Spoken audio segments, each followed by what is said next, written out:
আরজিকর হাসপাতালের ভেতর চিকিৎসকের দেহ উদ্ধার। তারপর কেটে গেছে প্রায় 2 সপ্তাহ, কিন্তু এখনও ধরা পড়েনি অপরাধীরা। পোস্টমর্টেম রিপোর্ট বলছে ধর্ষণ করে খুন করা হয়েছে ওই চিকিৎসককে। ইতিমধ্যেই এই বিষয়ে ভারতবর্ষ সহ গোটা বিশ্ব উত্তাল হয়ে পড়েছে। পথে নেমেছে লক্ষ লক্ষ মানুষ।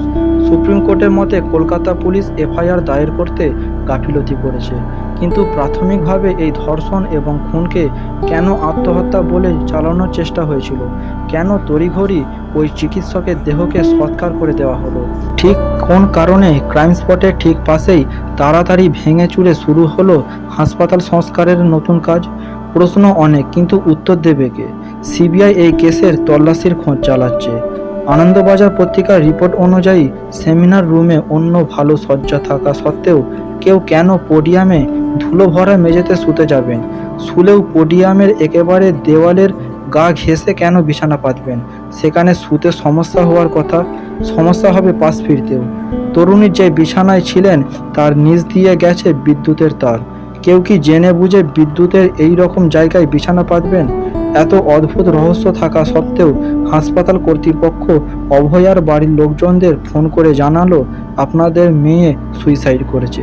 হ্যাঁ, যতই রাজ্য প্রশাসন এই ফোন কলকে ফেক বলতে তৎপর হয়ে উঠুক, সুপ্রিম কোর্ট এই ফোন কল নিয়ে প্রশ্ন তুলেছে। সুপ্রিম কোর্ট প্রশ্ন করেছেন, যে মেয়েটিকে খুন এবং ধর্ষণ করা হয়েছে তার বাড়ির লোককে কে প্রথমে কল করে সুইসাইডের কথা জানিয়েছে? 9 আগস্ট বেলা 12টায় আরজিকর হাসপাতালে পৌঁছলো অভয়ার পরিবারের লোকজন।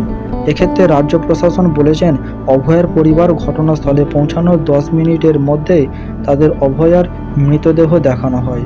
কিন্তু অভয়ার মা দাবি করেছেন বেলা 12টা থেকে বেলা 3টে পর্যন্ত তারা হাসপাতালে অপেক্ষা করেছিলেন নিজের মৃত মেয়ের মুখটা একবার দেখবেন বলে। এক্ষেত্রেও প্রশ্ন উঠে, তাহলে একজন মা কি মিথ্যা কথা বলেছেন? টিভি এবং সোশ্যাল মিডিয়ার দৌলতে প্রকাশ্যে আসতে থাকে কর্মবিরতির ডাক দেয় জুনিয়র ডাক্তাররা, কিন্তু এদিকে ততক্ষণে চলতে থাকে অন্য ঘটনা। ওই আরজিকর হাসপাতালে অভয়ার মৃতদেহ পোস্টমর্টেম করার কাজ শুরু হয়। ততক্ষণে হাসপাতালে গেটের সামনে ভিড় বাড়তে থাকে বিক্ষোভকারী জনতা এবং বিরোধী রাজনৈতিক দলের সদস্যদের। পোস্টমর্টেম হওয়ার সঙ্গে সঙ্গে এক প্রকার তড়িঘড়ি করে অভয়ার মৃতদেহকে নিয়ে যাওয়া হয় পানিহাটি শ্মশানে। তখন শ্মশান চত্বর পুলিশে 6 লাখ দ্রুত মৃতদেহ সৎকার করতে চায়। ঠিক এই কারণে অন্য দুটো মৃতদেহ সৎকার আটকে দেওয়া হয়। আর ঠিক এখানেই উঠছে প্রশ্ন, কেন প্রশাসন এত তাড়াহুড়ো করছিল অভয়ার মৃতদেহটি সৎকার করার জন্য? বিরোধীদের দাবি মৃতদেহটিকে এক প্রকার হাইজ্যাক করে নিয়ে গিয়ে দাহ কাজ সেরে ফেলা হয়। এদিকে এত কাজের মধ্যে পুলিশের মনে পড়ে, আরে আমরা তো এখন এফআইআরই করিনি। তাই রাত 11:45 লঞ্চ করা হয় এই কেসের এফআইআর। অভয়ার মৃতদেহ উদ্ধারের প্রায় 16 ঘন্টা পরে ততক্ষণে অবশ্য উত্তাল হয়ে বোঝায় গোটা বাংলা। অপরাধীদের গ্রেপ্তার করার দাবিতে আওয়াজ উঠেছিল চারিদিকে। আর ঠিক পরের দিন অর্থাৎ 10 আগস্ট সকালে আশ্চর্যভাবে তৎপরতা দেখালো পুলিশ।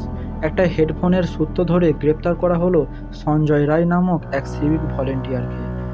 পুলিশের তরফ থেকে জানানো হলো এই সঞ্জয় রায় অভয়কে ধর্ষণ করে খুন করেছে, কিন্তু রাজ্যের মানুষের বোধহয় বিশ্বাস হলো না সেই কথায়।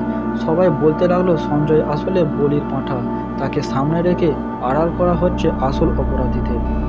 ইতিমধ্যে আরজিকর মেডিকেল কলেজের অধ্যক্ষ সন্দীপ ঘোষকে পদত্যাগের দাবিতে সোচ্চার হলো সকলে। আশ্চর্যজনকভাবে সন্দীপ ঘোষ রাজিও হয়ে গেলেন জনতার দাবিতে। কিন্তু সন্ধে হতে না হতেই জানা গেল রাজ্য সরকার সন্দীপ ঘোষকে ন্যাশনাল মেডিকেল কলেজের অধ্যক্ষ করতে চলেছে। এই খবরটা শুনে ক্ষোভে ফেটে পড়ল গোটা বাংলা। রাজ্য প্রশাসনের উপর থেকে সমস্ত আস্থা হারাতে শুরু করলো সাধারণ মানুষ। এবার আসি এই ঘটনার আসল অধ্যায়, অভয়ার পোস্টমর্টেম রিপোর্টে। আনন্দবাজার অনলাইনের রিপোর্ট বলছে, নিহত চিকিৎসক পড়ুয়া দেহের ময়নাতদন্তের রিপোর্ট অনুযায়ী তার শরীরে একাধিক ক্ষতচিহ্ন ছিল। মাথা, গাল, ঠোঁট, নাক, ডান চোয়াল, চিবুক, গলা, বাঁ হাত, বাঁ কাঁধ, বাঁ হাঁটু, গোড়ালি এবং যৌনাঙ্গে ক্ষতচিহ্ন মিলেছে। রিপোর্টে আরও বলা হয়েছে, চিকিৎসকের ফুসফুসে রক্ত জমাট বেঁধেছিল। চিকিৎসক পড়ুয়াকে যে শ্বাসরোধ করে খুন করা হয়েছে রিপোর্টে লেখা হয়েছে সেটাও। যৌনাঙ্গে জোরপূর্বক কিছু প্রবেশ করানো হয়েছিল বলে উল্লেখ করা হয়েছে রিপোর্টে। গত কিছুদিন ধরেই বলা হচ্ছিল অভয়ার দেহে 150 গ্রাম সিমেন্ট পাওয়া গেছে, তবে আনন্দবাজার রিপোর্ট অনুযায়ী ময়নাতদন্তের রিপোর্টে সিমেন্ট সংক্রান্ত কোনো উল্লেখ নেই। রিপোর্টে লেখা হয়েছে নির্যাতিতার যৌনাঙ্গ থেকে সাদা তরল সংগ্রহ করা হয়েছে, তবে সেই তরল যে কী তার কোনো উল্লেখ নেই রিপোর্টে। এছাড়াও অভয়ার শরীরে যে একাধিক হাড় ভাঙার কথা উঠেছিল, ময়নাতদন্তের রিপোর্টে তেমন হাড় ভাঙার কোনো উল্লেখ নেই। এবার ভাবুন তো, কলকাতা শহরের বুকে নিজের কর্মক্ষেত্রে যদি একজন মহিলা চিকিৎসকের এই অবস্থা হয়, তাহলে গ্রামাঞ্চলের মহিলারা কোন সাহসে পথে বেরোবে? সরকারের তরফ থেকে বলা হয়েছে মহিলাদের নাইট ডিউটি না দেবার চেষ্টা করতে, আর এখানেই আরও প্রকট হয়ে উঠেছে নারী সুরক্ষা এবং নারী নিরাপত্তার চিত্রটা। এই নারী সুরক্ষার দাবিতেই 14ই আগস্ট রাতে রাজপথ দখল করেছিল নারীরা। প্রথমে এই আন্দোলনটা শুধু ডাক্তারদের মধ্যে সীমাবদ্ধ থাকলেও এখন এটা পরিণত হয়েছে একটা বৃহত্তর গণ আন্দোলনে, যেখানে বাঙালি, ঘটি, হিন্দু, মুসলিম, শ্রমিক, মালিক, সর্বস্তরের মানুষের একটাই স্বর, জাস্টিস ফর আরজি কর। আর এই আন্দোলন শুধু বাংলার বুকে আটকে নেই, বাংলা এবং ভারতবর্ষের সীমানা ছাড়িয়ে এই আন্দোলনের আগুন পৌঁছেছে আমেরিকা, জার্মানি, ফ্রান্স, ইটালিতে।